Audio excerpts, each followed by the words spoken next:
This tutorial will guide you through how to edit and clone tasks in StaffViz. To edit a task, navigate to the Projects and Tasks module and select the Tasks section from the drop-down. First, select a project under which you have created tasks you want to clone or edit. Tasks that are already marked as completed cannot be edited. Here, you can see that the Edit option is disabled for this completed task.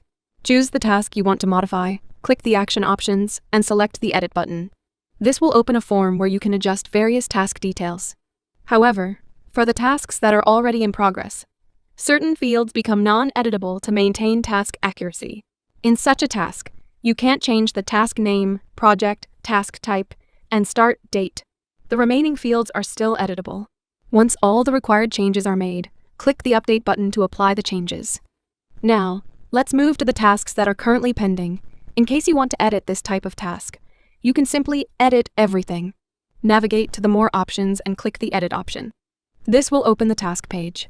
Here, you can change everything except the project under which the task is created. So let's say you want to change the project's name and extend the due date for this specific task. Here, you can edit the task name, and to extend the due date you can use this calendar to select the new due date for this task. Once all the changes are made, click the Update button to apply all the changes you've made. Ensure all modifications align with project needs for successful task management. Now, let's move on to cloning a task.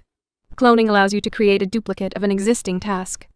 To clone a task, select the tasks. Click the More button next to the task you want to clone and choose Clone from the drop-down.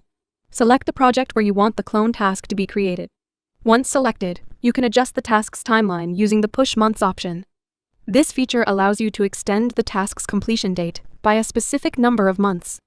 Next, if you want to retain the same team members, keep the selection as with assignees. If not, choose Without Assignees for a fresh task setup.